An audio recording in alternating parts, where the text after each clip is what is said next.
Speaker of the House, Dennis Hastert. He joins us tonight from Aurora, Illinois. Mr. Speaker, there's Nancy Pelosi. She'll tell anybody who will listen that she's going to be the next Speaker of the House. Matter of fact, the quote is, Mr. Speaker, she can have any suite she wants. I assume tonight you're going to take issue with that. Well, I think she's tried to measure the curtains already. But, you know, we have a good story to tell. We've been able to do that. I don't want to interrupt you. But first of all, is the message on the economy that you're talking about, the job creation issue, home ownership issue, interest rates, inflation, is that message getting out? Let's talk a little bit about the woman that would like to have your job a week from this Wednesday, and that's Nancy Pelosi. Now, she's referred to, for example, the President of the United States is mentally unstable. She says about Republicans in the Congress, they're immoral, they're corrupt, that they're running a criminal investigation. She's obviously talking about you. She says she can say much worse if she wants to. And then on the other hand, she says that she would like to restore civility. So here's the question. Does Nancy Pelosi, in your view, would she have the temperament to be Speaker of the House of Representatives? Well, you know, my experience is that we're working with Nancy. It's been all politics all the time. And there are a lot of things that we could work together with in Congress that Republicans ultimately got done by themselves, and we had to do it the hard way. But she would just turn off and say, no, we're not going to help. We're not going to work with you. Yeah. And last 2 years ago, she made a decision that the only way that they could get their message out was to trash the president and trash Republicans. Mr. Speaker, that 1 week from this Wednesday, you will still be the Speaker of the House of Representatives. Republicans will win, and I'll run for Speaker.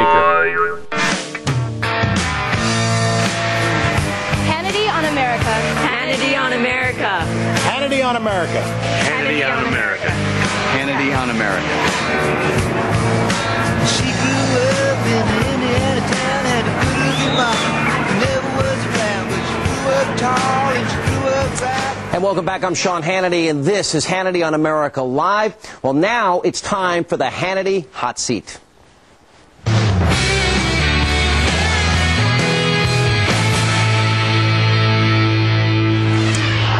All right, I've been in cable news for 10 years now, and the thing that really bugs me the most is I can never get a yes or no answer to a simple question. Tonight, we're going to try and solve all that. Now, let's reveal who's sitting tonight in the Hannity Hot Seat. There it is. Sitting across from me is Jane Fleming, the Executive Director of the Young Democrats for America. All right. Now, you're worried about this, I can tell. I'm not worried. All right. Bring it on, Sean. All right. Here's simple rules, okay? Very simple. Rule number one, we're going to give you 8 simple yes or no questions, okay? Can I ask you a yes or no question at the end? No. I think Democrats, and I think you've proven tonight, except for your 1 or 2 minor suggestions, when it comes to the single biggest issue of our time, I see weakness. I don't see any strength or any ideas. And I think ultimately, if the American people pay attention to that, and they look at the Republicans, I think that's where they win in this election. And welcome back to Hannity on America. Now, since the founding of our country, individuals and groups have tried to influence the vote by using strong-arm tactics. For example, in the 1860s, New York's Tammany Hall used intimidation against Irish immigrants. After the gold rush in California, Mexican and Chinese Americans had their voting rights threatened, and tactics included poll taxes and literacy tests and even physical violence. And despite being freed from slavery, as a result of the Civil War, African Americans continue to struggle for the right to vote.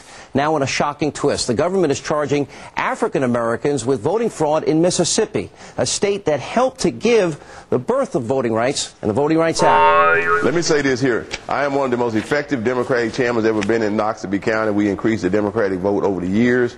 We are turning Mississippi into a blue state, and that's why the Republican Justice Department is attempting to silence our activity. Is that why? Because the Department of Justice is saying it's for blatant and outrageous violations of the Voting Rights Act. That's what they're saying. That's what we found. That's what we found when we went down to town and we started interviewing people. So everybody's lying about you. Is that what it is? Now, with the elections just 9 short days away, it's no surprise that both parties came out swinging on the morning shows today. Now, here are the highlights. We call it the good, the bad, and the ugly. A little Sunday show rewind.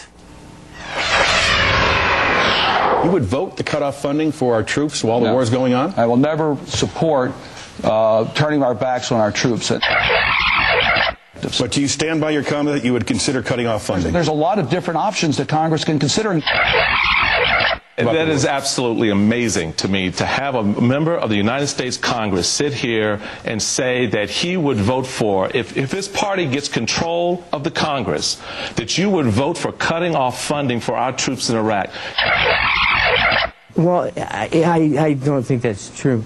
I don't, you know, I campaigned for Claire McCaskill, and so I have to qualify by saying I'm not qualified to speak on the page-to-page content of the initiative. Although I'm quite sure that I'll agree with it in spirit. I don't know. Full disclosure, haven't read it, and that's why I didn't put myself up for it distinctly. What Tennesseans will get will be a Jesus-loving, gun-supporting believer that family should come first, that taxes should be lowered, and America should be strong. As it's not surprising he's not on your show today. He's done virtually no interviews. He doesn't campaign at all. He hides from the public. He doesn't answer questions because he has nothing to offer. And what he does have to offer, just sort of the old line, let's raise taxes, let's cut and run. And I don't think that's going to sell on Election Day in about a week and a half. All right, here comes the fun part of the show tonight. It's our 2-on-2 segment. Now, it's going to be 2 conservatives and 2 liberals battling it out. Susan, I got to go back and I got to specifically look at the words of Harold Ford Jr. What Tennesseans will get will be a Jesus-loving, gun-supporting believer that family should come first, taxes should be lower, and America should be strong.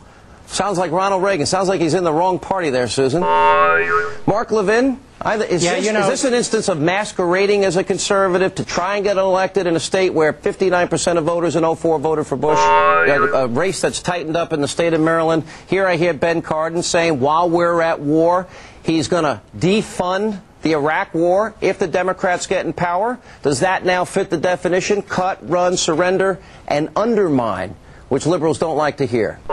It's embarrassing for Democrats. There's a message been sent here that there are Democrats, Susan Estrich, if they get in power, they want to cut, run, and totally bail out while the troops are there. I want to move on. The Virginia race, big controversy this week. The writings of Jim Webb, George Allen's opponent.